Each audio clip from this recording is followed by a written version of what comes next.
Good morning. Thank you, chairpersons, for those kind words of introduction. I'm Dr. Preethi from Madurai. You all know me. And it's an honor and it's a great pleasure to stand in front of the august audience. I thank Dr. Ramakrishnan sir, the organizing chairman, Dr. Arun Kumar sir, for giving me this opportunity. So, as Preethi sir told, I'm into child psychiatric practice for the past 15 years. So, day by day I'm learning. Children are the living textbooks. So, I will share my experiences to you. So, topic is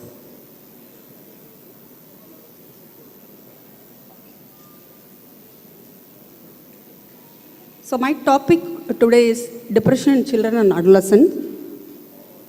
So, I will start with this scenario. Somewhere in the grasslands of savannah, a deer is giving birth to a fawn. And we can see that in geographic channel, National Geographic TV channels.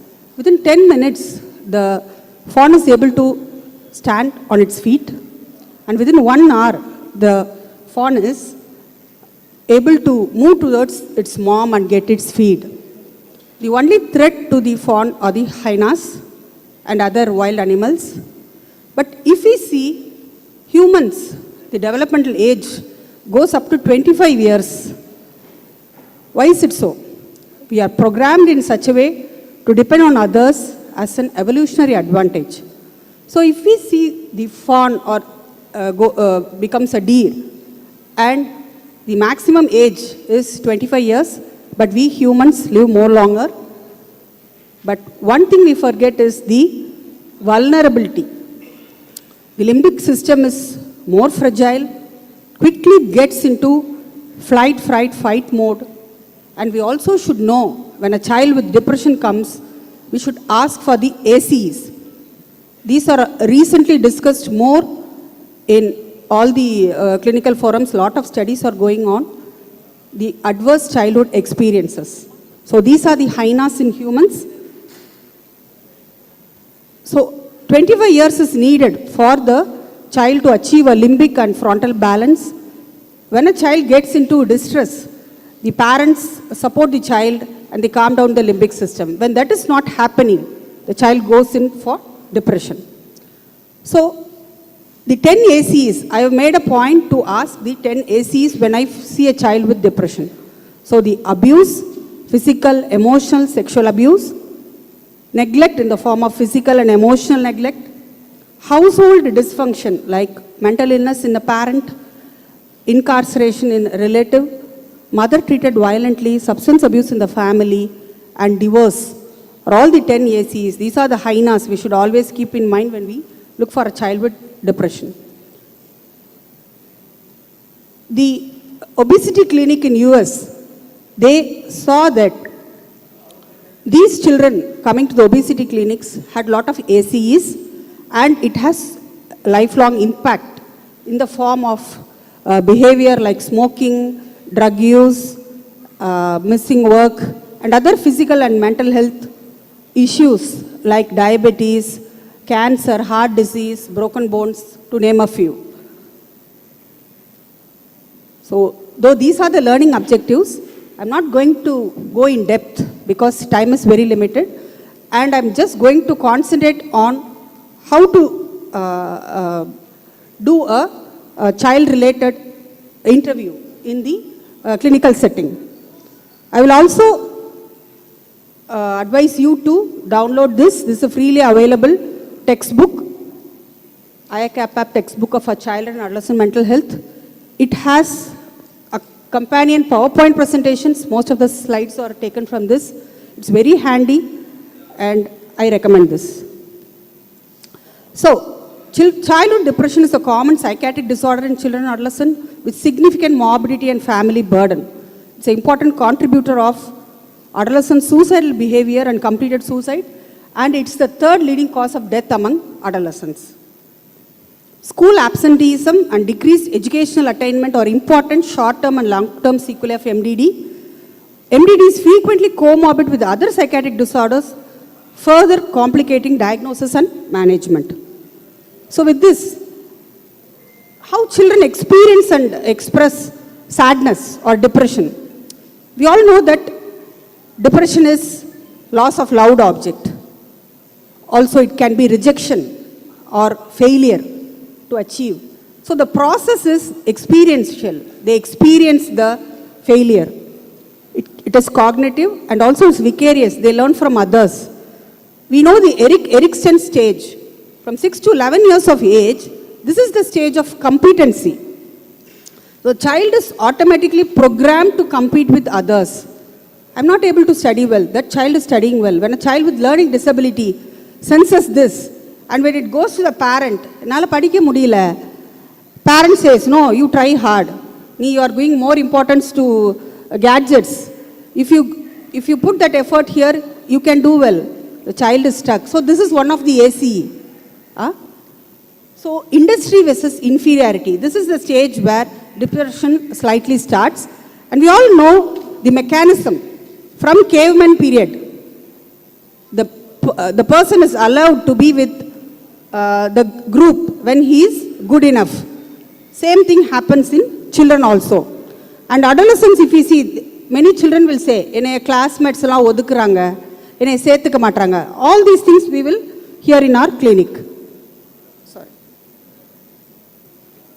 So this is a case, Vinay. I saw this boy in 2015. I took the case sheet. He's 8.5 years old, doing his first standard. Complaints from the parents was he was laughing to self, he was seeing ghosts, he was fearful, he was having irrelevant talk like Eiffel Tower is burning, and there was decline in self-care for the past 6 months. His sleep and appetite was disturbed. He was treated by a psychiatrist in hometown 2 years back, not for this episode, with attentional problems and academic difficulties with atomoxetine. When I examined him, I could not establish rapport with the child. He was preoccupied and he couldn't understand what I'm saying. He was smiling to self, and when I given to write, he was able to write only the alphabets and it was improper. A diagnosis of very early onset psychosis with query, ADHD or intellectual disability was made by me. He was treated with antipsychotics. He only showed partial improvements for a few visits. He was telling me that ghost is standing near the window. It is calling me by its name, by my name. It's tickling me. And risperidone was given up to 2 milligram because he was 8.5 years old. After 3 or 4 visits, they lost follow. And again, in 2022, they came back. He was 15 years old. He was doing his 8th standard. He came for anxiety symptoms. There was no psychotic symptoms. He was having sweating of hands and he was appearing fearful. And he was treated in the line of anxiety. Then I did a detailed evaluation. So it was seen that he has won medal in throwball. He was interested in sport. He was having learning disability. His IQ was borderline in the 70. So retrospective evaluation of diagnosis was made. Was found to be a non-anxious child. He was having borderline intelligence with overactivity. SLD was there with one traumatic experience of being locked in a room by mother as he was very hyperactive in a public setting. That led to the development of depression with psychotic features. I always have a differential diagnosis of bipolarity in my mind. So with this scenario, what I made the mistake was that less than 13 years, we don't see psychosis much often. And less than 10 years, it's very, very rare. So I should have thought in those lines whether there could be any traumatic history. So the pre-pubertal children come, the prevalence is only 1 to 2%. Mostly anxiety disorders top the list in pre-pubertal children. 9 years of age, we see children. Amma vittu pirinjiruvanonu bayama irukku. ஸ்கூலுக்கு போனால் அம்மாவுக்கு ஏதாவது ஆயிடுமோன்னு இருக்குது, அதனால எனக்கு ஸ்கூலுக்கு போக பயமாக இருக்குது. So all anxiety, this is the development age of the fear of death. Thanatophobia develops. So that is the age of developing this fear. So we should know that. And if we see all depression children come in adolescence, that too more of girls. Why it happens so is, multiple studies have revealed that estrogen, though it is cardiac protective for women, it sensitizes the limbic system. So they are highly sensitive. This is one important slide, as Dr. Bahadur sir had told, that how children and adolescents differ from adults. They will be irritable. They cannot explain that they have a sadness of mood. So temper tantrums in very young children and non-compliance, like not going to school or seen. And in adolescents, they are easily frustrated and hostile, mostly towards the parents. And affect is reactive in both pre-pubertal children and adolescents. Parents say, Doctor, appappa apdi pandran. Appappa ஒரு மாதிரி பண்றான். ஆனா friends வந்தோனி விளையாட போயிடுறான். He's very happy, doctor, but why he's doing, we don't know. This can happen in childhood depression. We should not forget that. This is the inborn nature of the child to get along with others. But all that anhedonia, affective reactivity, lack of affective reactivity comes only in adults. We should not forget that childhood depression is highly comorbid with anxiety, other behavioral problems, ADHD. Somatic complaints are there in both pre-pubertal and adolescent children. And one subset of adolescents, they present with hypersomnia, increased appetite, weight gain, and extreme sensitivity to rejection. So that leads to difficulty in maintaining the relationships. So this is one important slide I will suggest. So psychotic depression, as we saw in that our case we net, why do children have more hallucinations? Because they're cognitively immature. So they typically present with auditory hallucinations and visual hallucinations. Delusions appear in adolescence. And the bipolar depression is also common. We should always keep that in back of our mind. And the episodes are similar to unipolar depression. Sorry.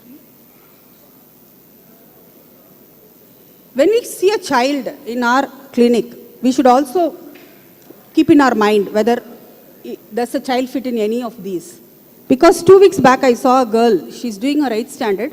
She came with catatonia.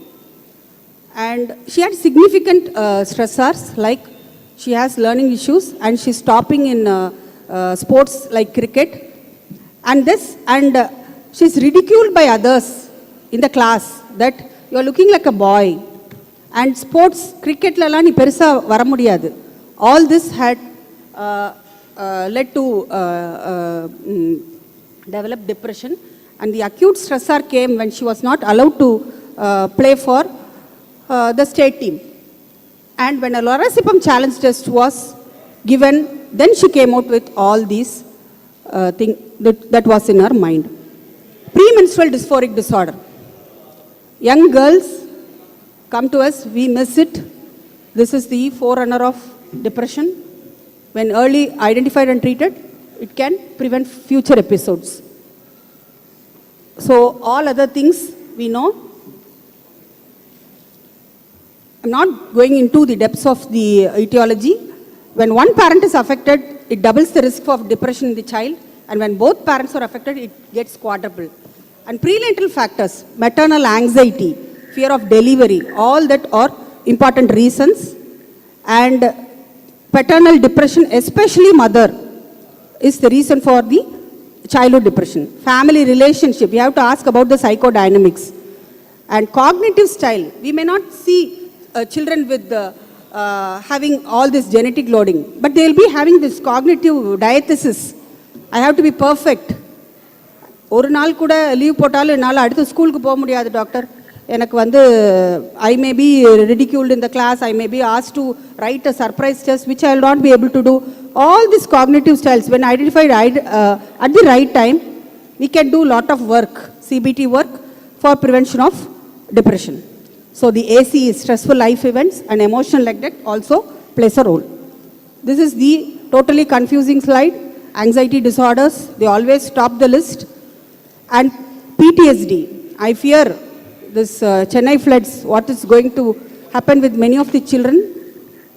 And it's also, we see conduct problems and depression. So if you see through the limbic system lens, it's fright, flight, fight. Child is fighting. The child is programmed to be with the caregivers. But if the child avoids them, we have to see that it is in the fight mode. So, as clinicians, when we are able to give neutral messages, like you should not do this, do that, adu mari illama, when we are able to understand the child, we can help him out.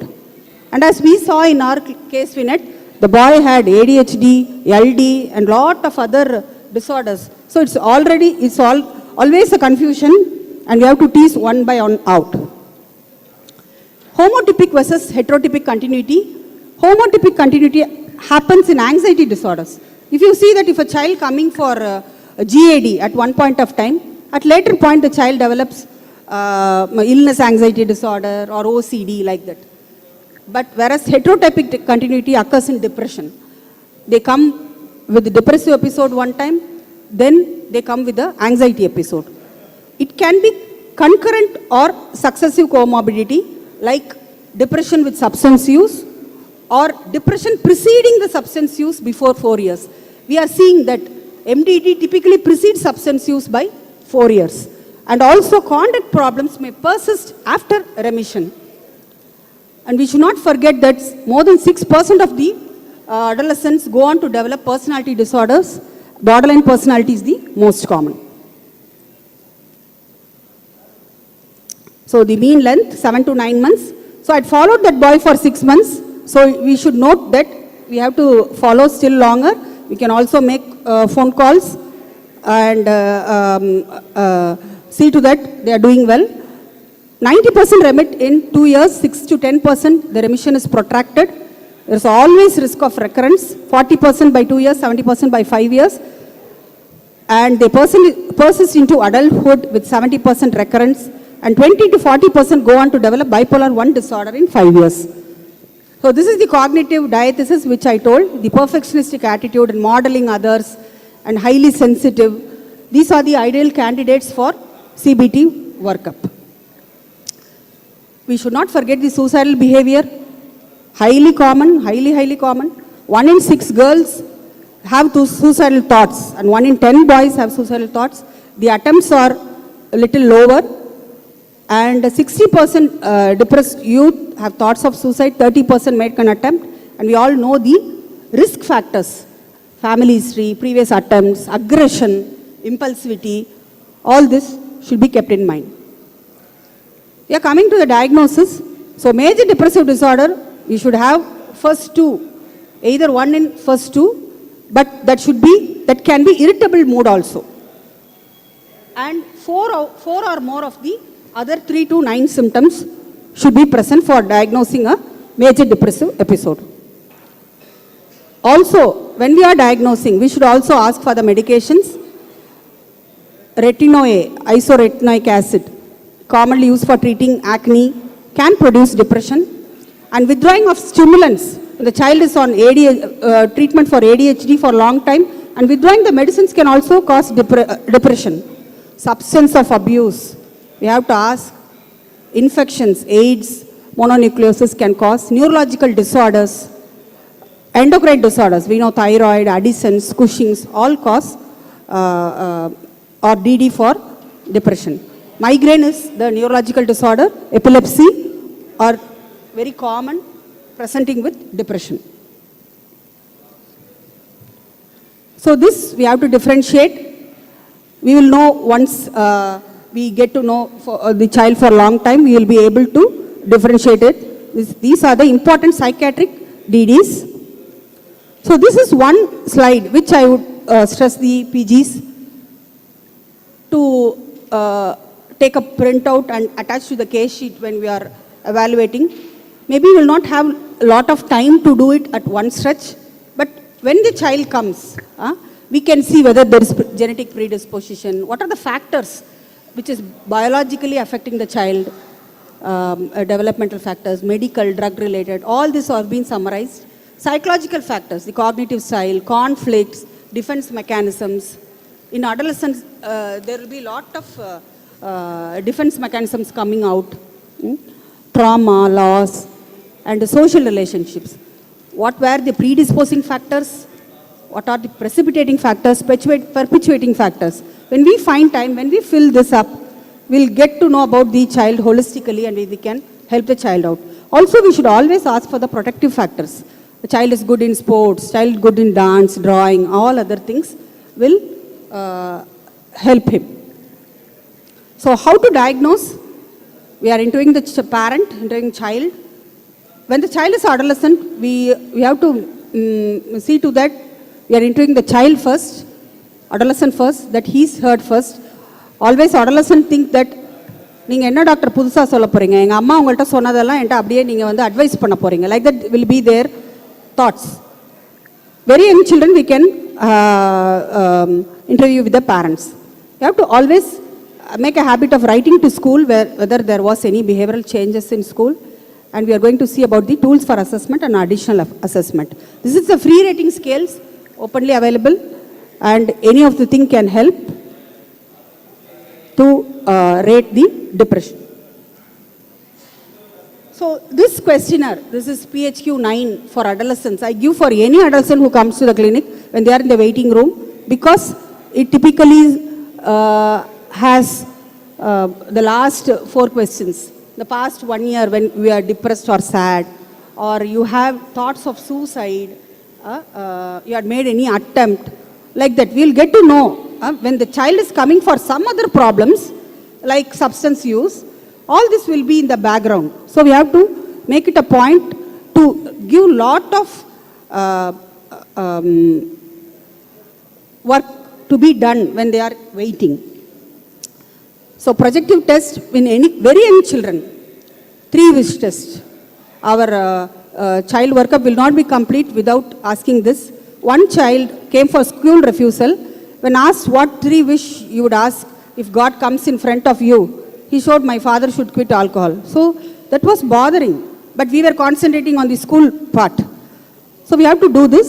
And this, the next is the child mourning the death of the grandmother. The child wants grandmother to come from heaven to her. CAT, definitely all this will give lot of added information to know about the child's inner world. One child identified that I'm standing with my grandmother. So there is attachment issues. When she was separated from mother, when she had entered the middle school, from grandmother, when she had entered the middle school, the child started to develop depression symptoms. We couldn't find the reason, but the attachment issue was a problem. She was brought up by the grandmother all the way long. Sentence completion test is very, very effective when children don't open up, when they feel that no, they are guarded.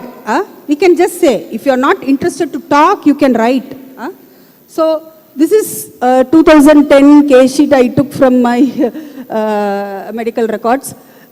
This child is still I'm following. She has finished her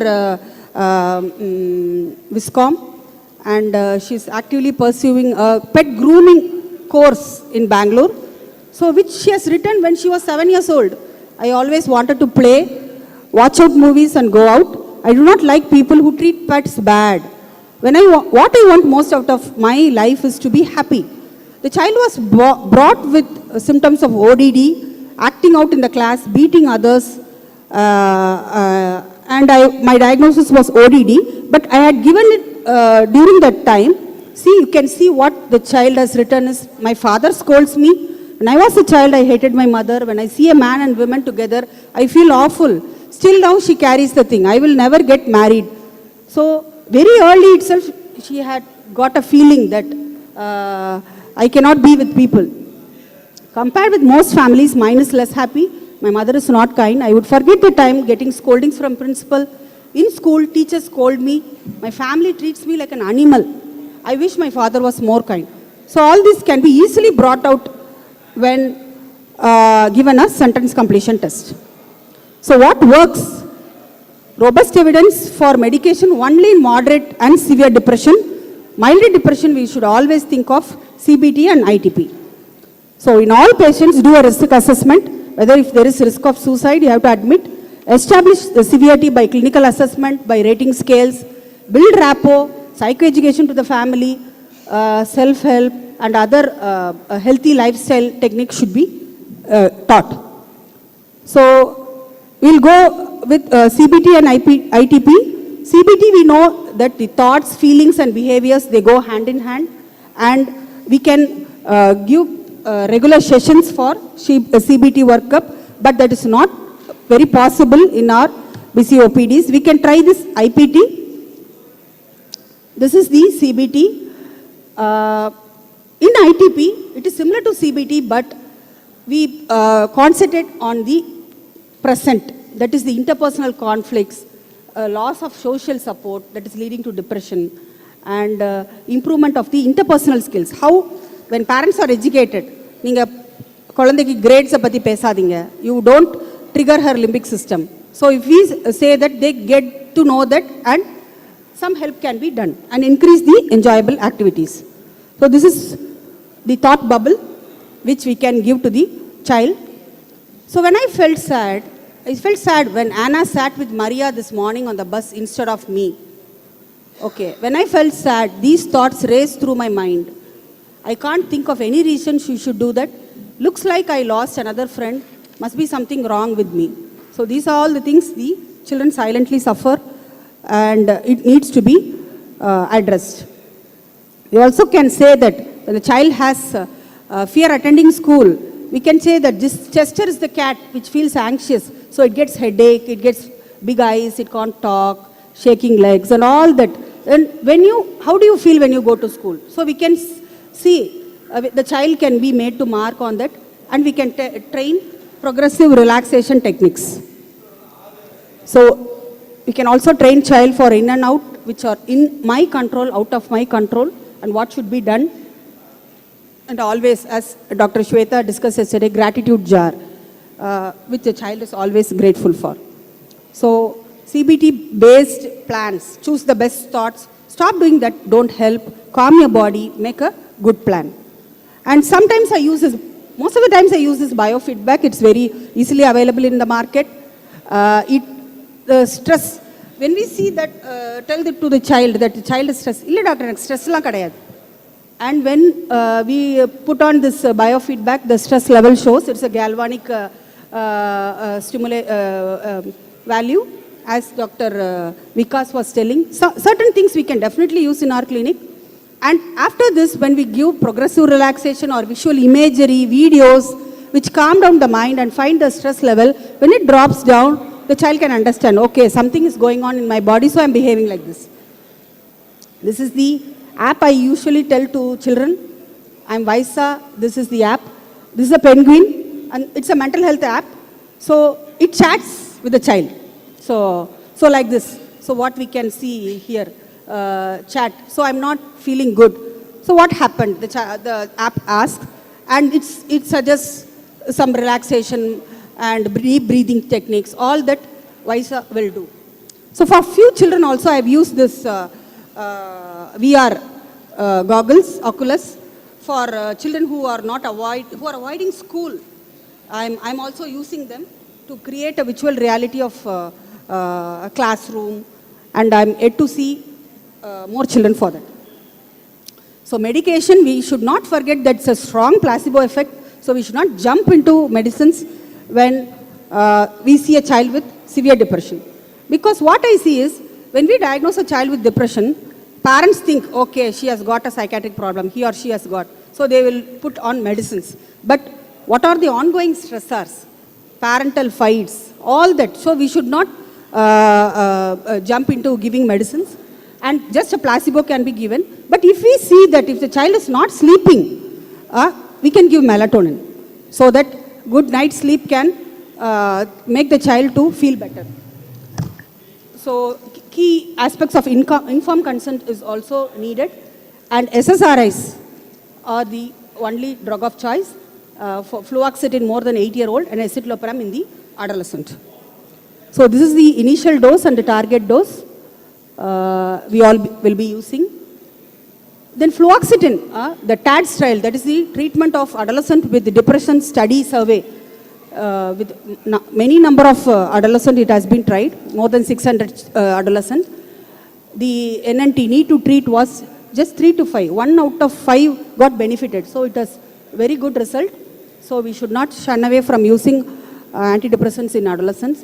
It has a long half-life. Even if it is missed also, it doesn't give any issues. So you have to look for efficacy for 1 to 1.5 months. If it is not, you have to change the medicines. At least 6 months of treatment after response. So this is the adverse side effects. Suicidality, black box warning. We all know that the drug doesn't directly cause suicidality, but because of the activation symptoms, they become agitated or restless. So in this case, what can be done? We have to start on antidepressants, but what can we do? We have to follow up the child every week, either through online mode or through phone call, something like that, till the child stabilizes.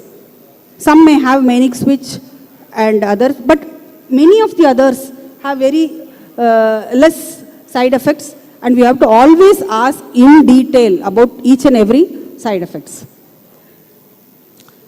TCS are not generally used in depression, but in neurosis with depression it can be tried, OCD, and rarely ADHD because it improves attention. We have to know about the side effects which we all know, or the anticholinergic, antihistaminic, QTC prolongations. It lowers the seizure threshold. So when SSRIs are safe, we always choose SSRI. When failed SSRI trial, we are using SNRI, mainly in MDD, GAD and OCD. Hypertension is a side effect, and other side effects too, SSRIs are also seen. Bupropion for bipolar depression, yes, definitely we can use in adolescents. ADHD and smoking cessation. Only thing we have to, it lowers the seizure threshold. So other treatments, ECT, I have given to children around 16 years of age with good results. And ketamine infusion. Before ECTs, I am trying this with